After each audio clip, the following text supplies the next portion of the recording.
So thank you, Michelle, and welcome to everybody. I'm Jeff Gedman with American Purpose.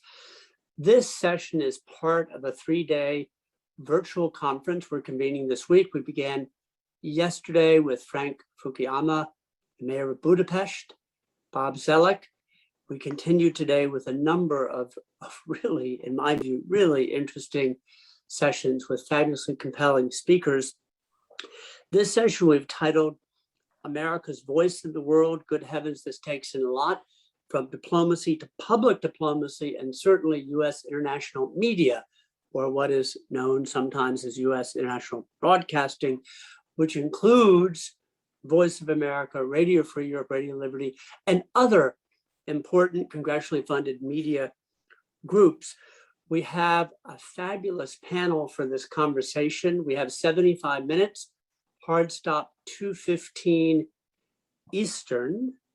It'll be my colleague, Suzanne, Susie Garment, Senior Editor, American Purpose, who will lead and manage the conversation. And Susie, as you know, and you invited me to introduce, I'll say that we have Jamie Fly, President of Radio Free Europe, Radio Liberty. And Jamie is known to everybody. You have his bio.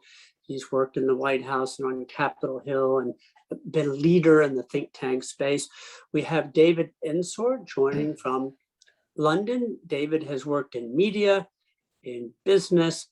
David has been posted in places like Kabul, and he's been a director of Voice of America. And David, it's great to see you. We have with us Martha Bayles, who analyzes and writes in article form and book form and speaks about US public diplomacy and US international media.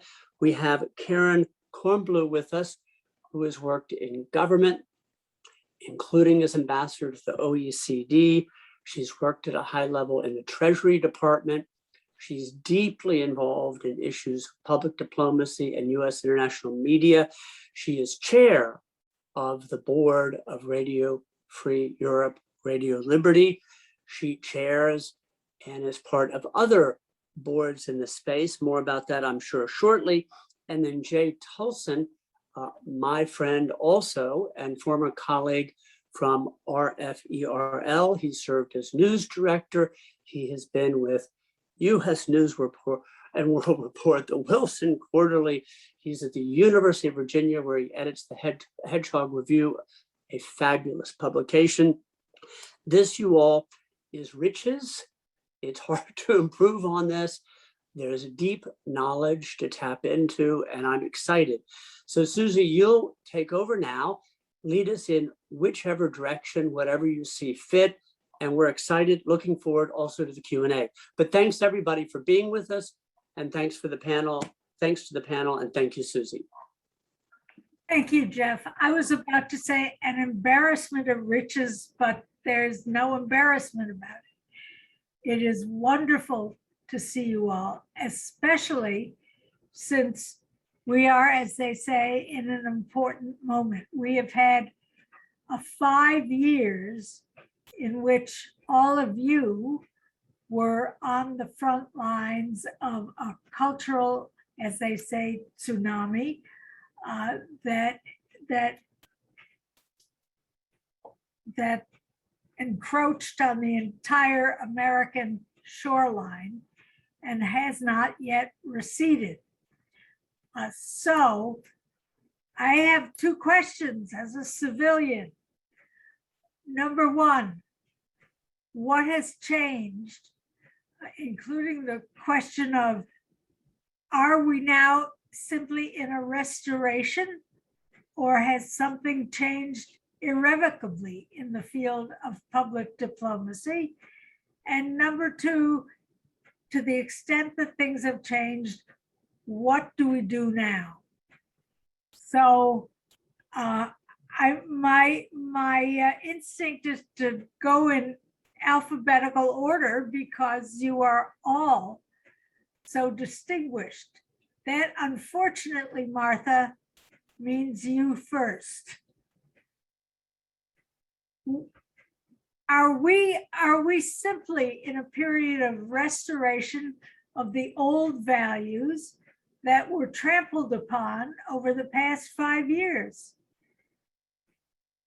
Are you speaking, is this question regarding U.S. international media mainly, Yes. or public diplomacy writ large? U.S. international media to begin with. Okay.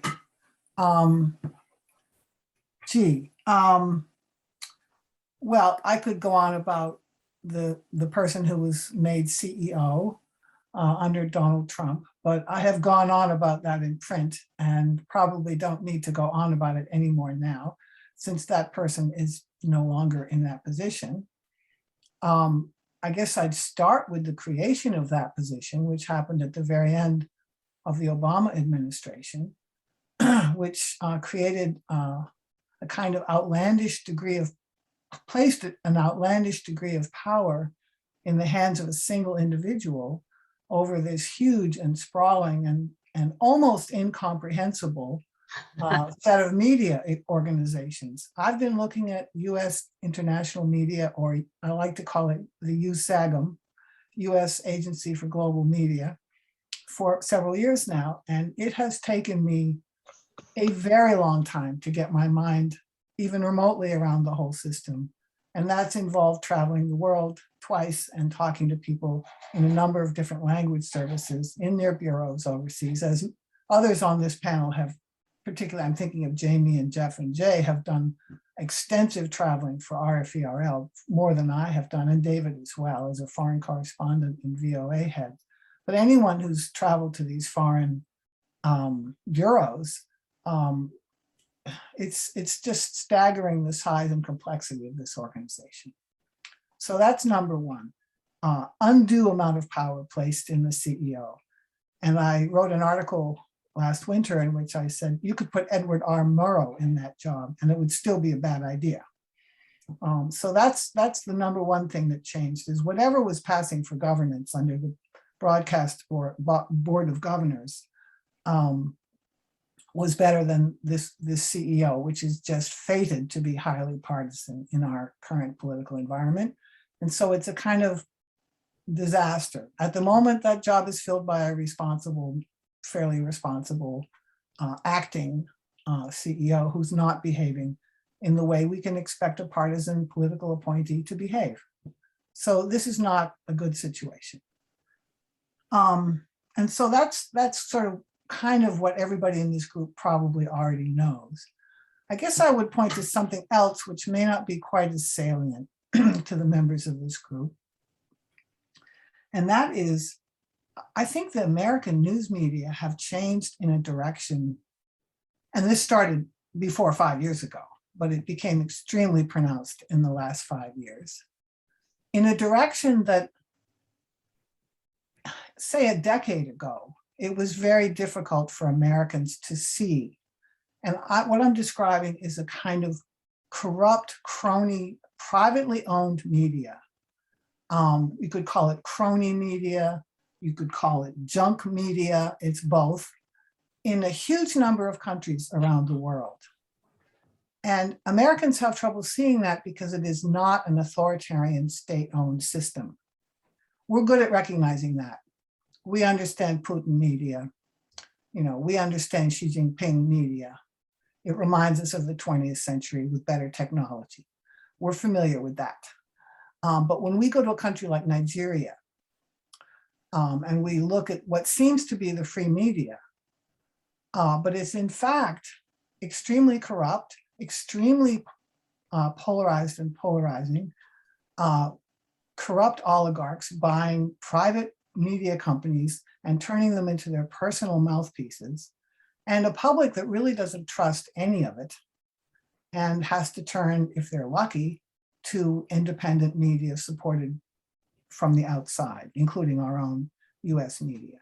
And that, I think, has been hard for us to see because it's a lively and diverse environment, privately owned. And we go, oh, okay, this is free media. But to use Ned's term, it's partly free media in a partly free country.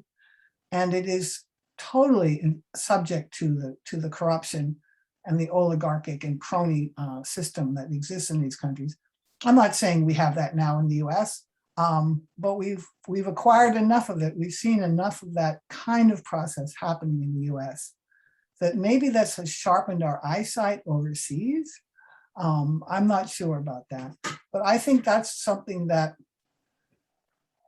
the US Agency for Global Media has addressed rather well in different settings, but it's very granular. It has to be addressed within particular countries in particular ways. And again, that's a massive thing to get your mind around.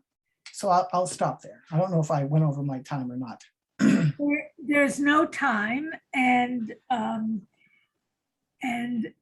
actually, before we go on, let me ask you one specific question about what you said.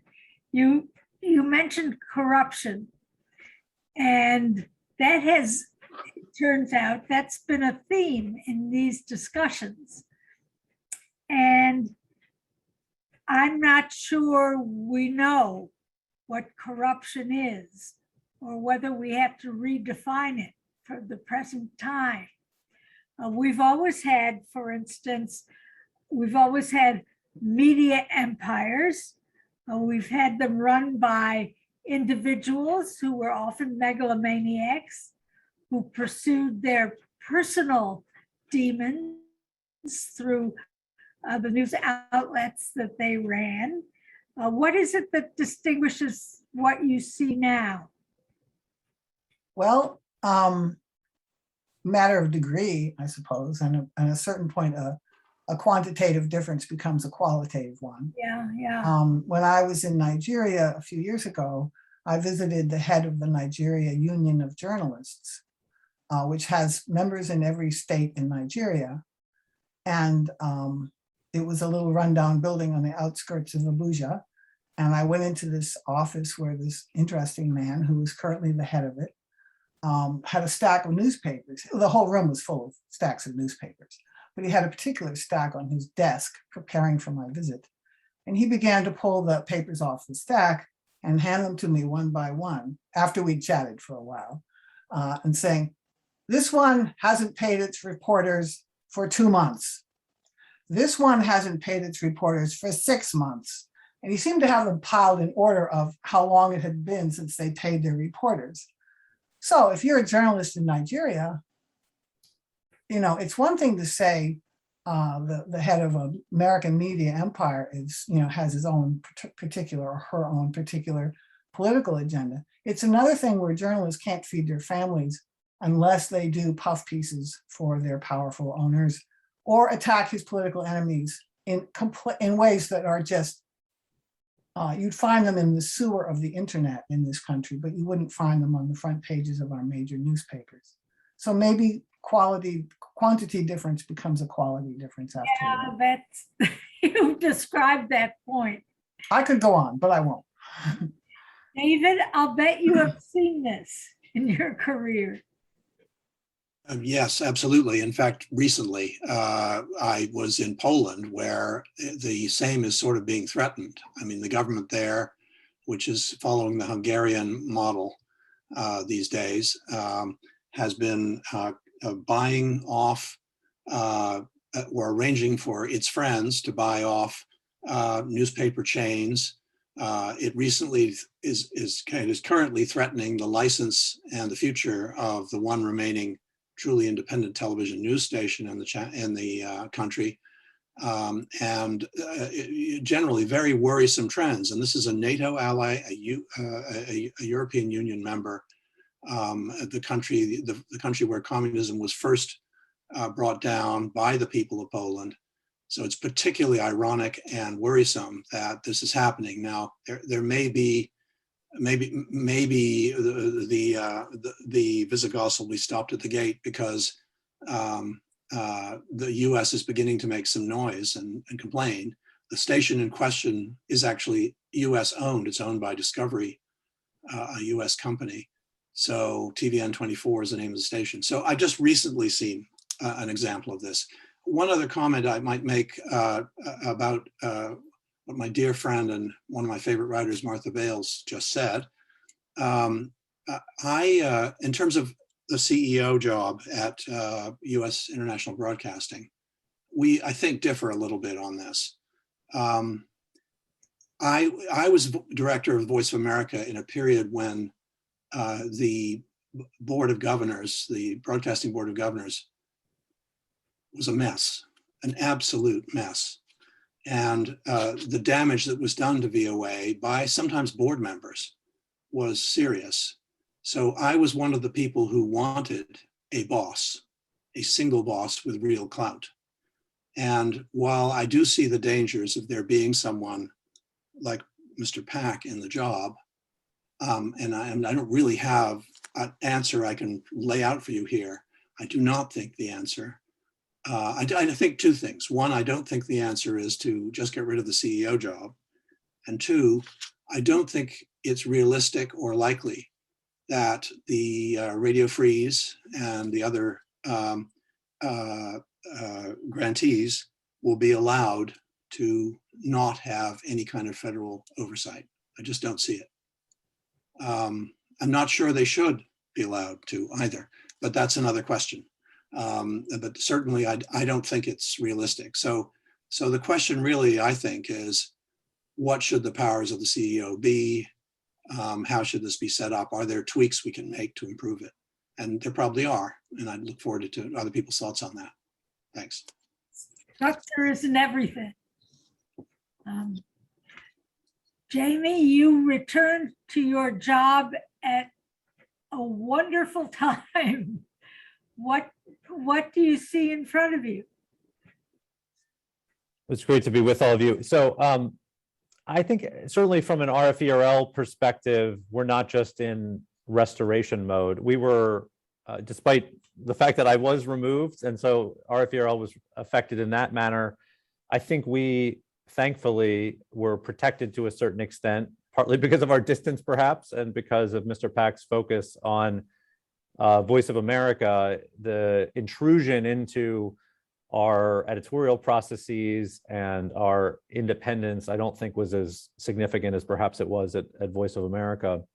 So we have not had to maybe have some of the debates that are going on in Washington at VOA about how to move forward. What we've been dealing with are some of the trends that were already playing out prior to Michael Pack's arrival at USAGM, which I want to talk about. But before I get to that, I think it gets to what David was just saying, part of the challenge for the agency is that I'm not sure that our stakeholders in the US, both the executive branch, the Congress, over many years through all these legislative reforms, I think there's inherently a conflict in what they want the agency and the networks to achieve. There's a camp, which I think Michael Pack was very firmly part of, that felt that the networks had moved too far away from the mission of talking about America, about American policy, about American culture, about American history, explaining America to the world. This gets to some broader perceptions about why maybe we're not achieving our goals in the world, and maybe we're just not telling our story effectively. I think people then project a lot of that frustration onto this agency in particular and onto US international broadcasting. VOA often bears the brunt of that, but I think, again, you have many people, including Mr. Pack, who felt that it's not just VOA, the whole agency should be reformed and redirected to that mission. And then other stakeholders, and I actually think this is the better approach, who really believe strongly that it's not just about talking about the United States and giving a platform to US officials. Part of the mission is that. But more importantly, it's strengthening independent media in countries where it otherwise does not exist, modeling that media, reaching those audiences that are hungry for independent and objective information. And through that, kind of helping build an ecosystem in those societies that's supportive of democracy and is resilient to authoritarian attempts to either undermine democracy or take the country in a different direction. And that's really the role that RFERL certainly plays and strives to play in Eurasia across our coverage area. And so there's been this inherent tension. It's inherent in the International Broadcasting Act from decades ago, and it's been inherent in every single reform that's happened since. And that is why we've had this pendulum swing too, as different leaders come and go in the agency. And so I think the main thing that's needed going forward, and I've said this before, is I think it would be helpful in the coming years if Congress really updated the International Broadcasting Act to more clearly lay out what is the mission that Congress wants for this agency and for the networks. And I would tend to favor at least a significant part of it to be that strengthening of the media ecosystem in these countries that are struggling. As David noted, it's not just places like Russia and China at this point. It's not just fledgling democracies in Central and Eastern Europe. We have EU member states, NATO allies, where we see this backsliding in the media space. Some of it's enabled by digital trends. Some of it's by the market forces that have affected media around the globe. And that's where I think these broadcasters can play an essential role in supporting independent journalism, given that we can go into those markets and be protected in a way that those small, tiny outlets cannot, which are much more susceptible to market and political pressure. I think we need to have our overseers highlight in any update that this is an essential part of the agency's and the network's mission, and make sure then that future leadership cannot just kind of change it on a whim and drag the agency from one direction to another. Usually when the mission is ill-defined, it's because there is that kind of tension, and it's hard to devise a political compromise that can be spoken in front of everyone. But I guess that's what we're asking them to do now. Karen, do you have a sense of what's possible in terms of reformulating the mission so that it's clearer, more precise?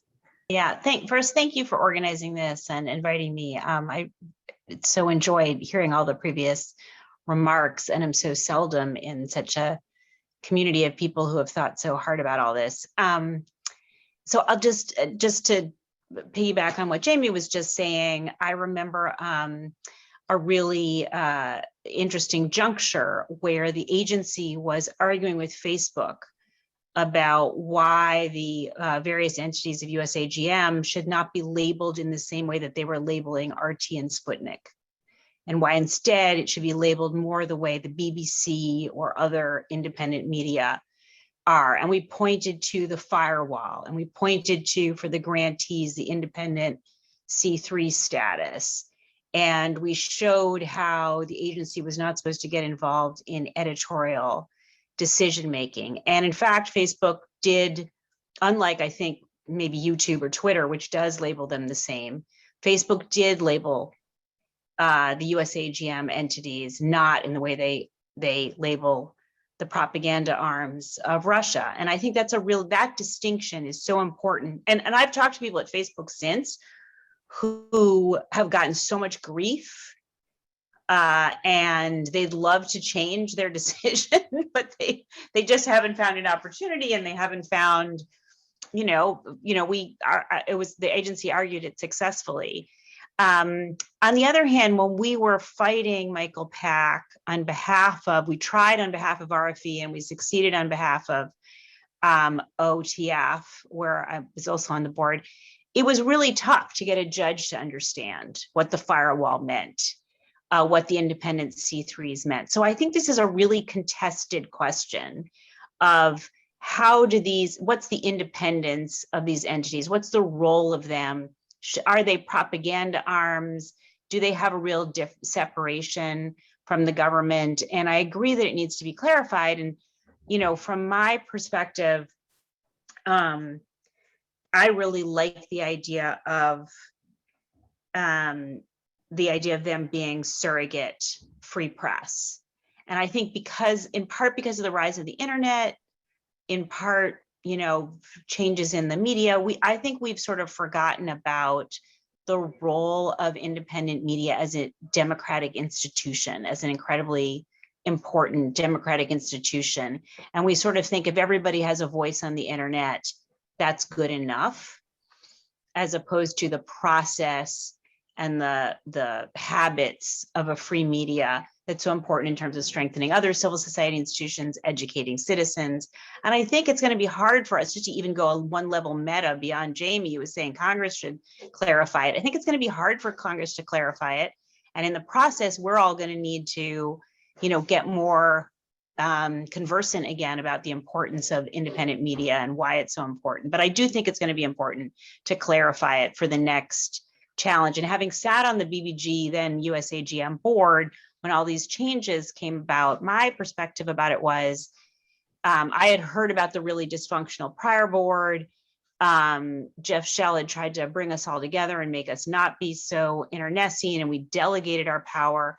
And I always thought the process going from an operating board, which was dysfunctional and ridiculous, the pendulum should have swung only so far as to making it more similar to other boards in the government, and not go all the way to making it only an advisory board where it provide none of that function of protecting the firewall, or little of it. And so I think that's one very, tangible solution that Congress could move towards. The other is, and I'm biased now because I'm on the boards of the grantees, my role with VOA and overall USAGM, I don't have one anymore. I would like to see more independence for the grantees and more opportunity for them to educate people about the, as they provide information, as they model a free press, to help the citizens of these countries and back home to help us understand, what makes the information trustworthy, what is the process they go through, their independence, and so on. And I think that would be helped by them having more independence from the government that's easier to point to. Jay, where do you think we are now? When it comes to the firewall, justifying it, explaining it? To whom were you addressing me? That was you. To me? I'm sorry. I think the firewall and sort of organizational issues are very important, or critical. And I think what Karen was talking about, and David and Jamie. But I think in a way, the mission of international broadcasting, international media, US international media, became hugely complicated at the end of the Cold War. I don't think it was 5 years ago. And I would describe the global shift as something like a move from ideological political struggle to cultural identity, ethnic, national political struggle, and that we still haven't caught up with the implications of that for dealing with things like international media, which is the tip of the spear in some ways. I think, unfortunately, I think people in the former Soviet world, the former communist world, understood this better than we did. I recall at Radio Free Europe, Jeff, you probably recall this, when we were visited by Traian Băsescu, then president of Romania, around 2008, I think 2007.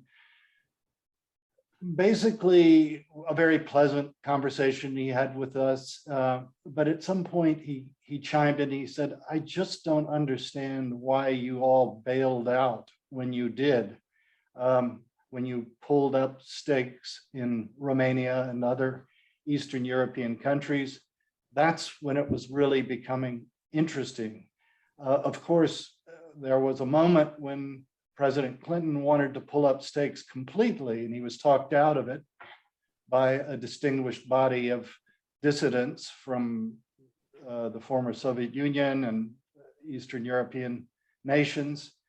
And, I think we were sort of wandering in the wilderness for a while, but it soon became very clear what Băsescu was talking about. We saw it most powerfully and dramatically in Russia itself, with the rise of Putin, and particularly his very able cultural commissar, Vladislav Surkov, who was deputy prime minister, among other positions, who developed a really savvy cultural policy.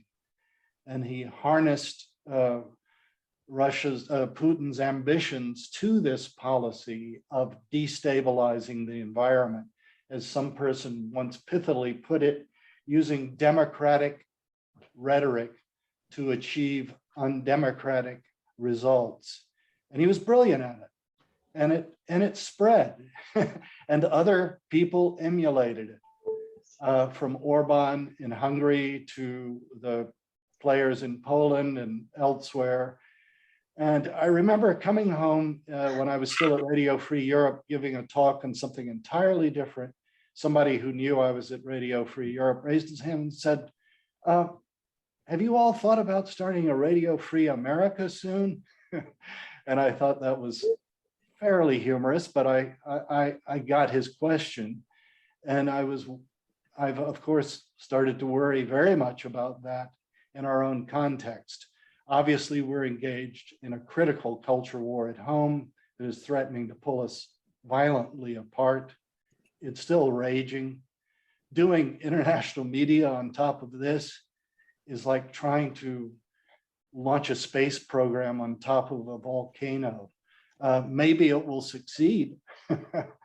And I hope earnestly that it does, but we have to recognize the stakes here and really come to terms with the cultural divisions and how we handle them in our own formats, our own presentation of the news. How do we talk about this?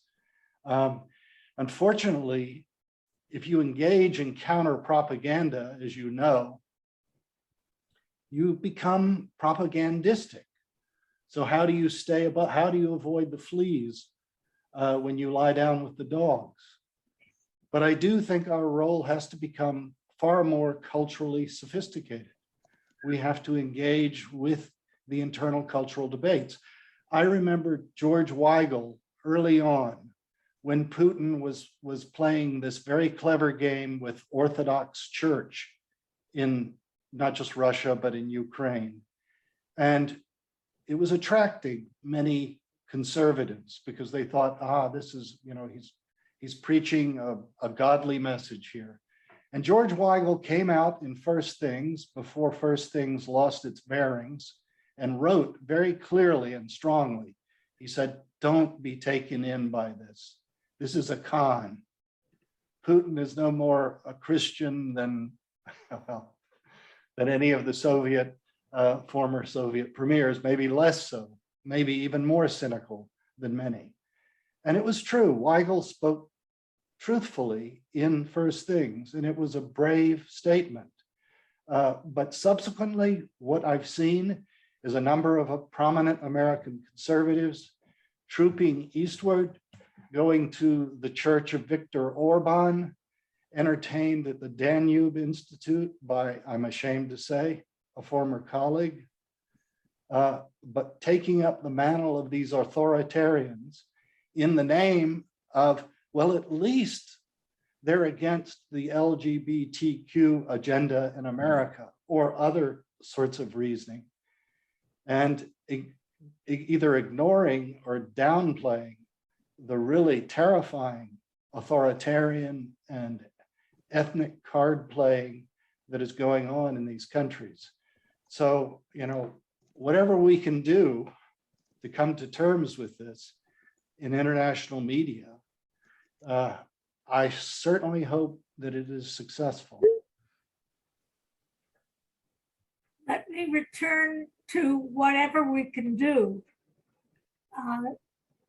Do international media, American or US international media, have a role in this struggle?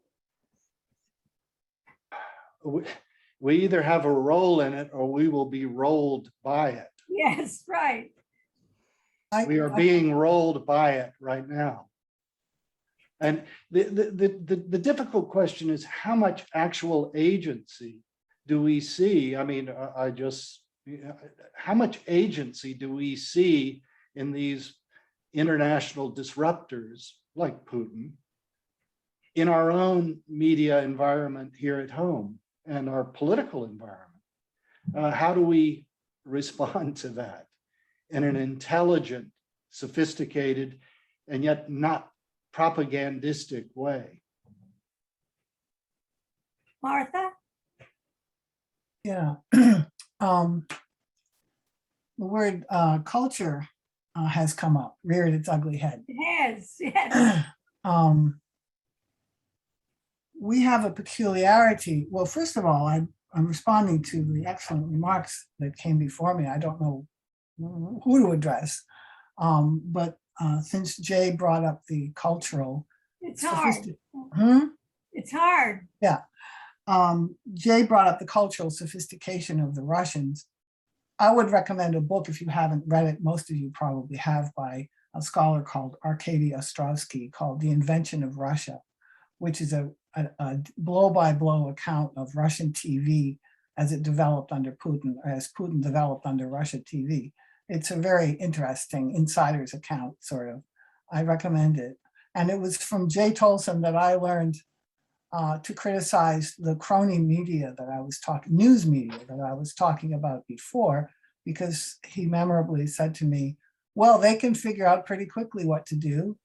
They imitate the worst practices of American cable TV. And that's what they started doing. They imitated our worst practices. That's how they got their audience. That's oversimplified, but I don't think Americans who talk about media in the world pay enough attention to our entertainment media. We talk about news as if the entire world did nothing but watch news programs, and as if the entire world received its information about the United States entirely from news outlets. Now, you know that's not true. It's the overwhelming majority of what people watch on the media in every single country is entertainment. And the dominant entertainment power in the world is and has been for a very long time the United States. There are others who are making inroads into this, in various regions, because people, I think, are getting tired of our entertainment, which, if you've checked it out lately, has become very bizarre in many, many respects. I could go on and on about that for the rest of the session. Maybe I'd love to get the American Purpose to give me that stage, but I won't take it now. Yes. But the Russians understood that, and they made their media, which had been quite boring under the Soviets, with the possible exception of the Russian film industry and some TV, they made their entertainment very lively by copying us. They made their news very lively by copying our entertainment-oriented news, and they won over the audience. And they use entertainment for propaganda in ways that only Hollywood can match. But we don't notice Hollywood's propaganda because it's our propaganda. So I'm rambling a bit.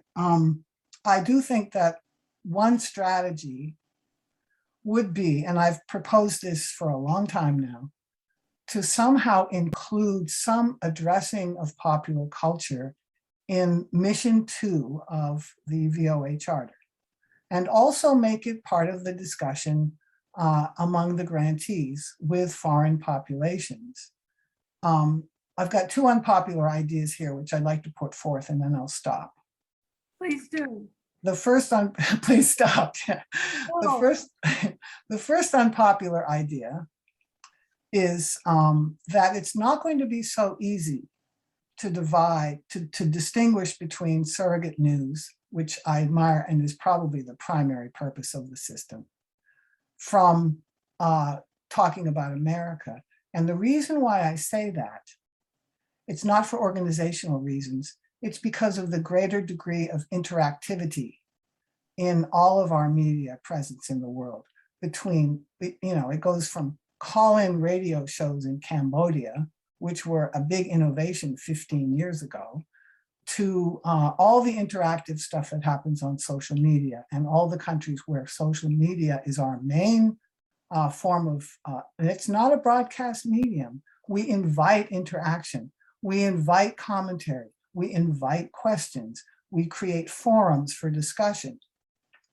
You can't control the content of those forums. People aren't going to come on and say, oh, this is a grantee, so I'm not going to ask anything about the latest Hollywood movie. Or this is a grantee, so I'm not going to ask any questions about the US government.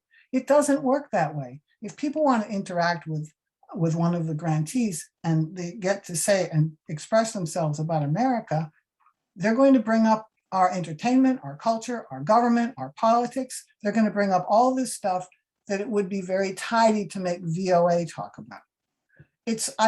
No one has answered this question for me. Maybe somebody can do that today. How we're going to separate the missions when it is no longer one-way communication. If there's an answer to that, I'd love to hear it.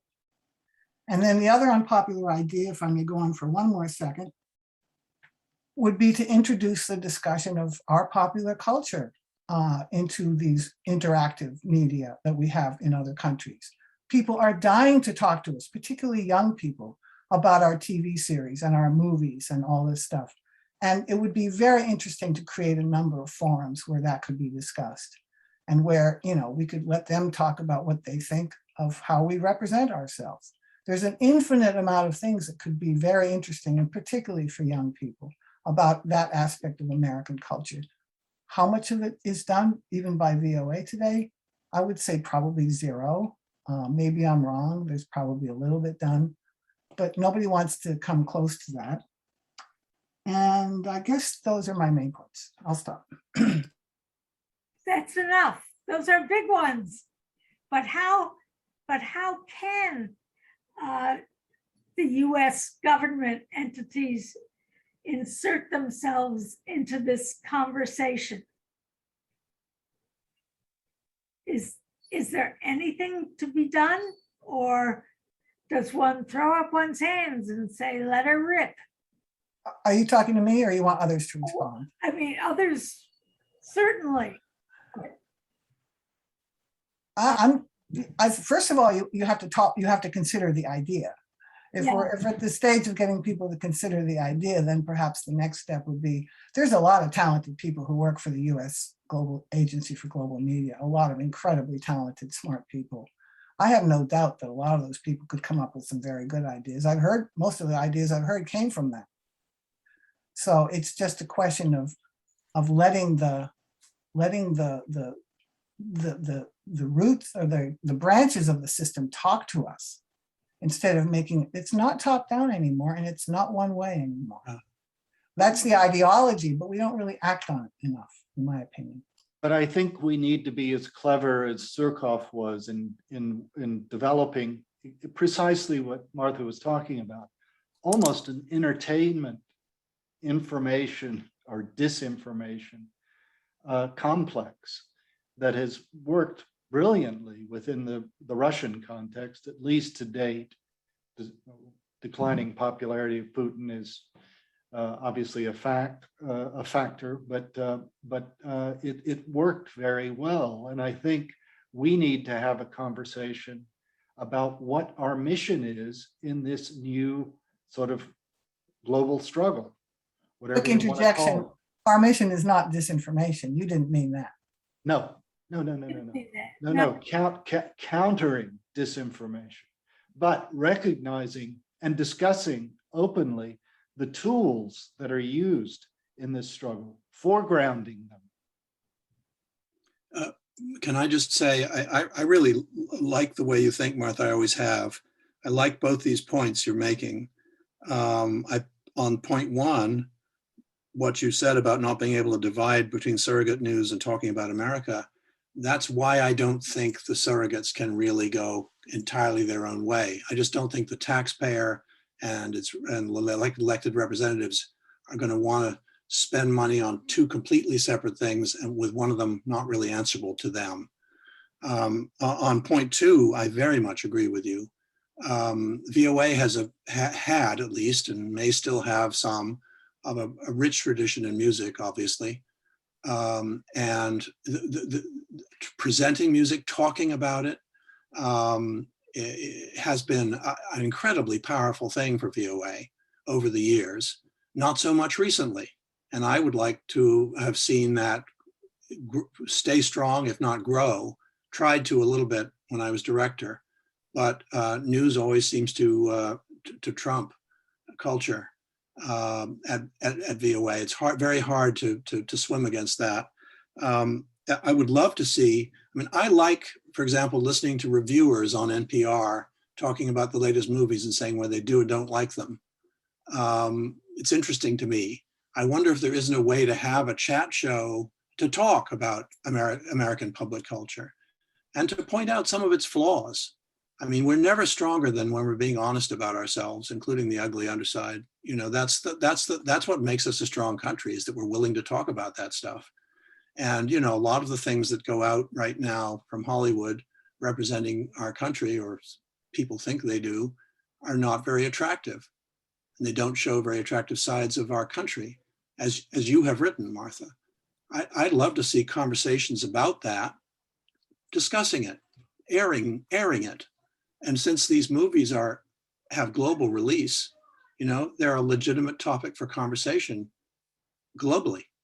So I really like that idea, and I wish I would love to see VOA and other broadcasters and media organizations get more into public culture and talk about it more. And you know, we all own it. We all have an opinion about it, and some things that are, you know, some of it's good, some of it's interesting. It's certainly not. We're all going to keep talking about it, and it's a very legitimate conversation point for media coverage, I think, and I'd love to see more of it.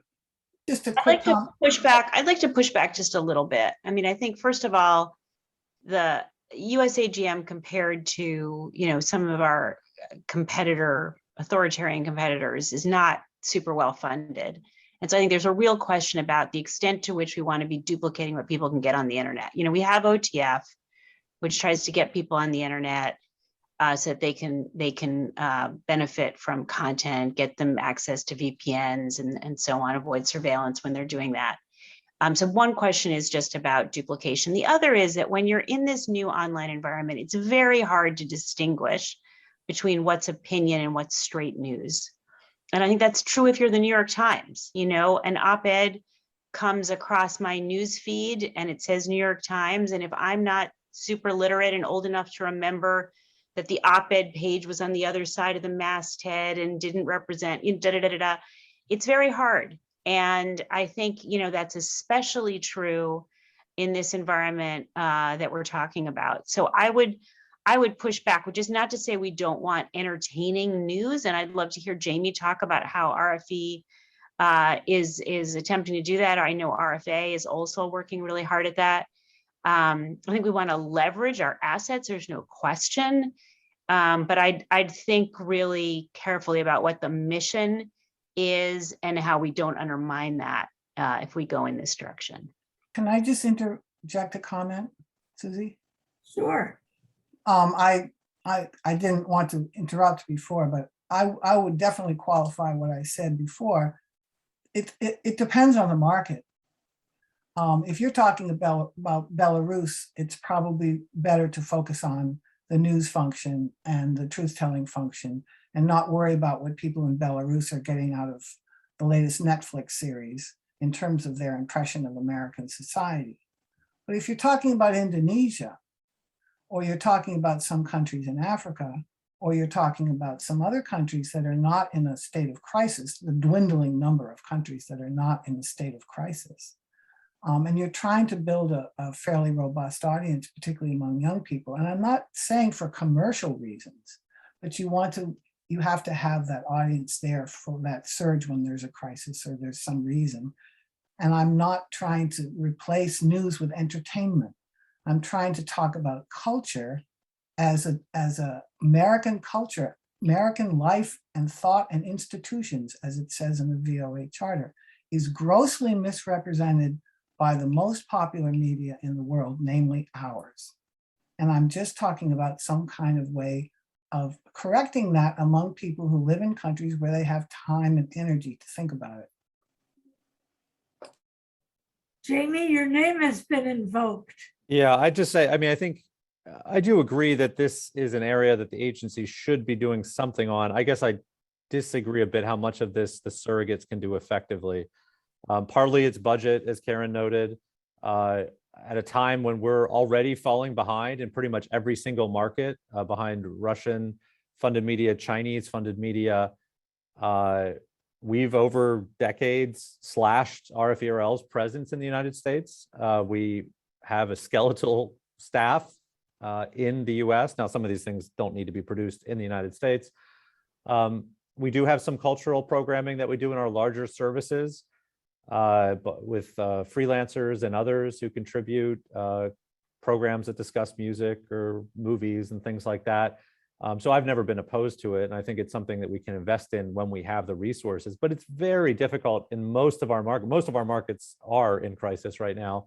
And in most of our markets, we have such a tiny group of journalists to then do cultural programming. It's incredibly difficult. Where I think it works best, to be honest, this is where clear burden sharing between Voice of America and the grantees can work well. And I know VOA, I think, has actually been expanding some of its programming in these areas. We have partnerships like Current Time, where VOA really provides the US content, some of it's cultural. I think they have a travel show for our Russian audience. I know for other services, they've done some programming out of Silicon Valley about tech issues, which are always of interest to foreign audiences. And so I think there are things the agency can do, but I worry that without a significant increase in resources, it's going to be incredibly difficult to do this effectively. The final thing I'll say, I think this is an area where there maybe should be a public-private partnership. We've looked at some of these issues about commissioning new entertainment content actually for certain markets. It's a major challenge though right now for a government agency like USAGM or the grantees to get into this space, because the entertainment market is filled by private actors already from the US whose content gets translated and dubbed and then sold. And so despite the fact that the US is the world leader in this space, there's no economic incentive for the US entertainment companies to even partner with an entity like RFERL or Voice of America. They would have to end up lowering their cost structure, not making money, which obviously runs counter to their interests. They would have to do it out of the national interest, which I don't think we've seen most of those companies do anything out of the purely out of the national interest for decades. So I think there maybe are things that could be done in that space if you could somehow bring about a better public-private partnership. We've looked at that a little bit, but again, the barriers to entry when it comes to cost are so significant that, you know, for the cost of one episode of a scripted series, we could produce 3 or 4 entirely new news programs. And so it's just hard to justify, at least from the grantee perspective, significant investments in that space, given the terrain that we see across our coverage area. If I may. I would. Question. Martha, you're muted. Not anymore. The question that I was asked originally was what could be done, not what can be done under present circumstances, but what could be done. So that's the spirit in which I offered my remarks. I'm not asking RFE to put on elaborate cultural programming right now. I understand the situation that you're in, but I do think it's time to stop thinking about the cultural dimension of America's presence in the world as a frill. It's not a frill. It's the core of how people see us. In countries that are hostile, countries that are semi-hostile, and countries that are divided, see us as a decadent and immoral society. Maybe not so much in Europe, but in the rest of the world, our depiction of ourselves in our entertainment is a big part of our public relations and our public diplomacy problem. And it's not a frill to address that.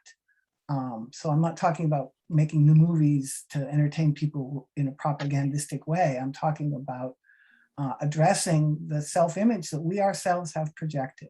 So I think I'll just end my sermon there and we can all bow our heads. Can I add a postscript to your sermonette, Martha, which is basically that we're not talking primarily about entertainment.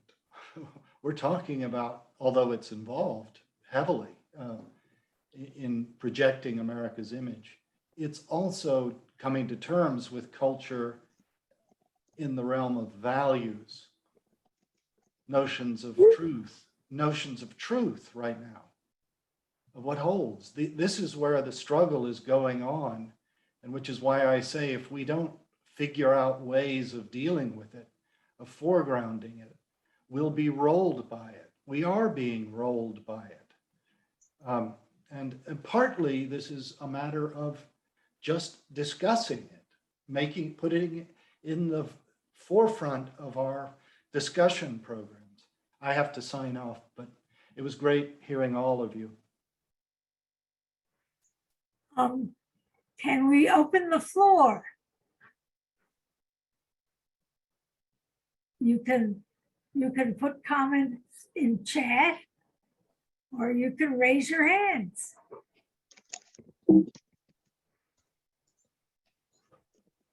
Susie, I'll jump in if I may, and this has been a fabulous conversation. It's hard to get this conversation in this town.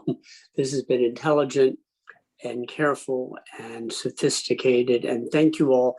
I wanted to, this is awfully general, but you prompted this question, Martha, and David, you two at the top, when I think I heard you say that America at its best is when it presents itself fully and honestly, blemishes and flaws and all. And I realize this is but one dimension of what we do in our public diplomacy and our US international media. But I'd love to hear you and anybody, but I'll turn to you first, David, ask you, and there you are abroad, and you've been abroad in other countries this summer, you're in London now. What is the picture that we wish to paint of the United States right now, when it is not just America with blemishes and flaws, but where we find ourselves in a real pickle, I think, in a number of ways. And we've heard about a number of those ways today.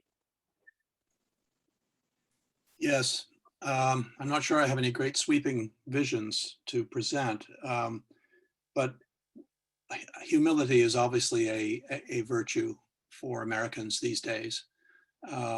And, you know, not just for us, for other countries too. A democracy is under attack in a number of places.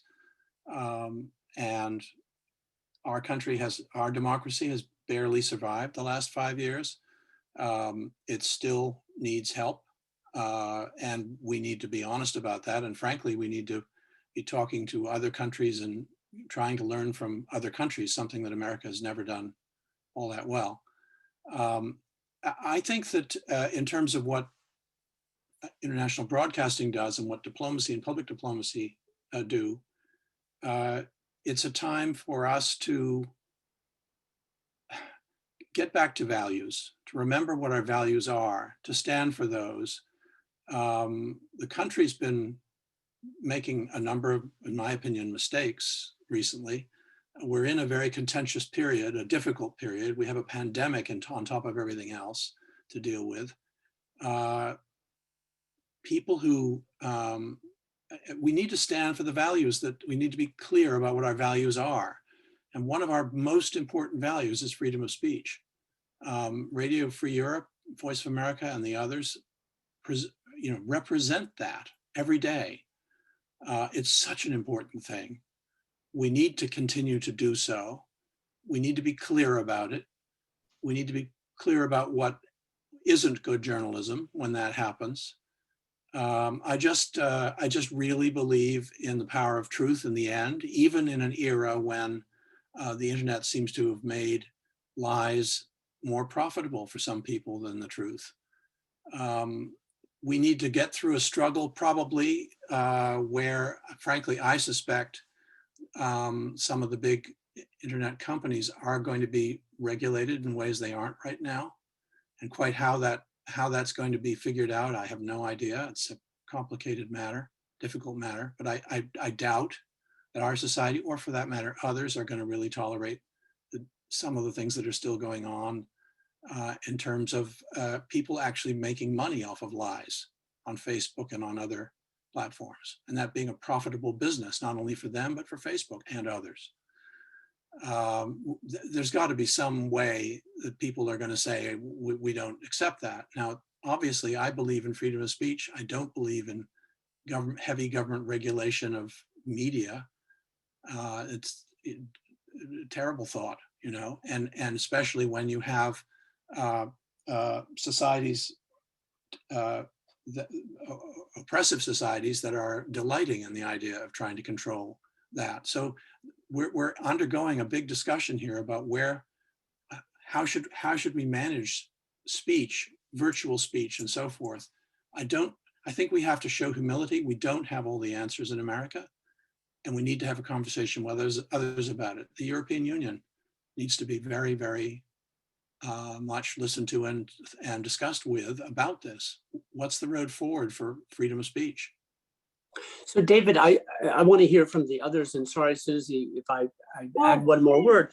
As I heard David speaking, I was writing down words like responsibility, Yeah. restraint, civic virtue. Yep. Indeed. David, this is John Martin. You and I were at ABC News at a time when it was being questioned for its desire to entertain in the news rather than report. And Roone Arledge was often accused of doing this sort of thing just for money and all that, Monday Night Football and so on. But we did come up with some great programs. Nightline, This Week with David Brinkley.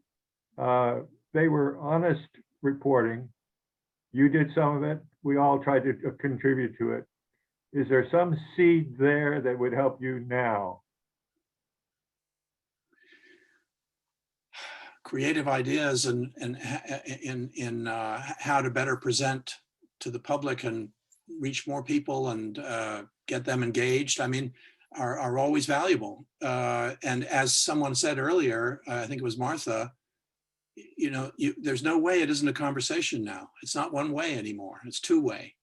You have to have a conversation with the audience. There'll be one anyway, whether you like it or not. So we have to think of creative ways to broadcast or present to audiences that make it more of a conversation. And a lot of people are trying different things right now. But if Roone were in his prime again, I think he'd be working on that. Yeah, I just say take a look at current time. I mean, that is, I think, one of the more creative efforts. And I would also say about this issue of freedom of speech, because in my day job, I'm at the German Marshall Fund, and one of the things we work on is disinformation. And this is why I was emphasizing before, not just truth, because I think then we get into a debate about who decides what's true. But if we think about the institution of the press, of an independent press and journalism and what that means, and if especially the surrogates can be more transparent about what they do, so that at the same time as they're helping to educate people about the truth of what's going on in their country, they're educating people about how to verify the process by which the information is gathered and presented to them. It's a twofer. And I think we need to do more of that in the US as well, so that people don't buy into this. I remember Leon Aaron was the first one who turned me on to the idea that Putin is this sort of postmodernist who doesn't want to convince you that his vision is right, but just that there is no truth, there is no correct version. And now that's afflicting us here in the US as we absorb our news media, by our identity. So I think a re-education for all of us, I think, is one of the missions, tasks of the surrogates, is not only to bring news, but to bring a renewed understanding of the importance of media and how it gathers and verifies the information that it has. It's not just laundering information and cherry picking it, but there's a real process there, and there are codes and standards developed over generations in that institution. I think that sounds boring. I think there are interesting, exciting ways to do it. I think the transparency is a little new in how we think about that, not just fact checking, but what kinds of sort of metadata can be embedded in the information that people are receiving, so that, no, they don't have a masthead anymore. They don't have David Brinkley anymore, but what is it that's going to help them understand that this is credible? Yeah, and you talked about the surrogates, but VOA, for example, I think has a mission to do global stories, whether it's climate change or whether it's the Chinese Belt and Road. I know that VOA right now is hiring stringers in every country where the Belt and Road is who speak Mandarin and trying to do reporting about, so what really are the Chinese doing in Argentina? And you can be very open about, I went here and I saw this, and you can tell the story of how you got the story too. And I think there's a big global story there for VOA to tell. I think Karen's point is important though, because again, there might be regional differences in different parts of the globe, but in RFERL's coverage area, the biggest challenge we face is not certain perceptions, anti-American views taking hold. It's a broader deterioration of the information ecosystem. And that's largely because we're operating in the post-Soviet space. And this has been Putin and the Kremlin's goal for quite some time, to just undermine any conception of what the truth is and to spread conspiracy theories, disinformation. And that's why our role in that region is so essential, because we, unlike a lot of the small brands that are under so much pressure, are able to survive, and we've been able to maintain our objectivity and maintain the respect of our audiences. And so, again, it might not seem as appealing to a member of Congress who wants to be promoting a particular and distinct American message, but I actually think we're modeling American values through that daily journalism, the bravery of our journalism, the fact that our journalists are so respected because their audience sees how courageous they are. These are people that risk detention. I mean, we've got multiple journalists in prison right now. One of our consultants who served for more than a year, and our audiences see this. They see the risks our people are willing to take and the stakes for them for doing their reporting. And I think that's an incredibly powerful message. The other thing I'll just say about the dialogue with audiences, I completely agree. It's a two-way conversation. In all of our new programming across our markets, that's what we're looking at. What do the audiences want to talk about? The thing I'd say, again, maybe our coverage area is different than some of, for instance, VOA's global audience, but our audiences, quite frankly, are rejecting high-level politics. Certainly international politics, it doesn't rank high on their areas of interest in the post-Soviet space. It's incredibly local. People care about healthcare. They care about education and whether their kids have a future given their schooling opportunities. They care about the environment in their local communities. These are the areas that have been neglected by state networks. We've done that we've responded to that by developing hyper-local projects and just immense response. We've actually had Russian Kremlin-backed outlets follow us into that local market because they saw how successful our micro projects were. And so I think it's, again, hard to paint audiences with a broad brush, but this is what we see across Eurasia, is actually less and less interest in geopolitics and more in how things are affecting them personally and very much at the family level. And some of that too, you see it in trends on social media and just how people validate information that is shared with them. Some of those digital trends have actually, I think, made people become even more hyper-local. And so we're responding to that with more and more local reporting. Jeff, can I just interject a quick point connecting the social media with this particular discussion? We talk about regulating the social media as if you could regulate it all from within the United States. I'm sure everyone here knows the legal regime under which it operates under the United States is even more permissive, if you will, than the First Amendment. But that doesn't cover Russia, where recently the app that was put together by Navalny's supporters, I'm sure Jamie and Karen know about this, the app that was put together by Navalny's supporters was taken off the Google Play and the Apple iPhone app stores at the request of the Russian government. And so that shifts in my mind, that just happened.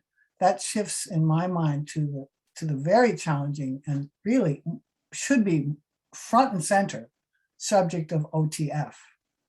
Because the day is coming, and the day has already come, when our wonderful social media, who started off in the libertarian atmosphere of Silicon Valley, are knuckling under, 10 times a day to authoritarian regimes around the world. Never mind their problems with their own systems of self-censorship, which is would deserve a whole different conference. But we have to allow people to access some of our media without relying on Facebook, because Facebook is going to shut down when it's asked to do so. And so is Twitter. And it doesn't even exist in some of the countries where we operate. So I'd love to talk some more about OTF. Maybe that's another conference in itself.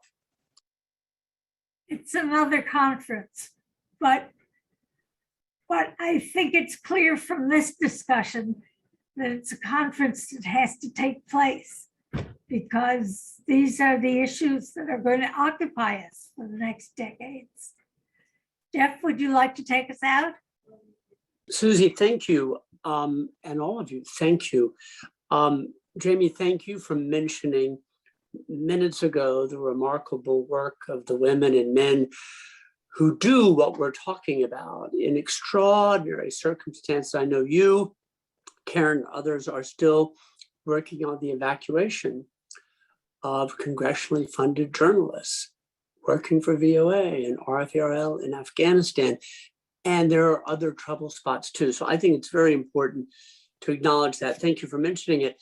To all of you, I think this was, I took notes and I found it intelligent, sophisticated, and thought-provoking. I told you that already. I found it inspiring, I have to say, and in part because this is my view. If I step back and look at the bigger picture, at least as I humbly try to see it, David and colleagues, I think there are these moments where everything is hard, that's normal, but you push a little bit and things move a little bit. It's my impression, and I am a pathological optimist, but it's still my impression that we find ourselves in a moment where we are mostly pushing rocks up hills. That's the way it feels like to me anyway, maybe not to you, but that's the way it seems to me. And I found this inspiring because of the quality of the conversation, the quality of the ideas, and needless to say, the quality of your commitment. So I leave upbeat. So Susie and Martha and Karen and Jamie and David, Jay, who had to excuse himself, warmest thanks to everybody who is on the line with us. And I know many of you are practitioners and writers in relevant fields and doing this kind of work. Warmest thanks, and all of you. And Susie, really well done. Thank you so much. Thanks, everybody. Best.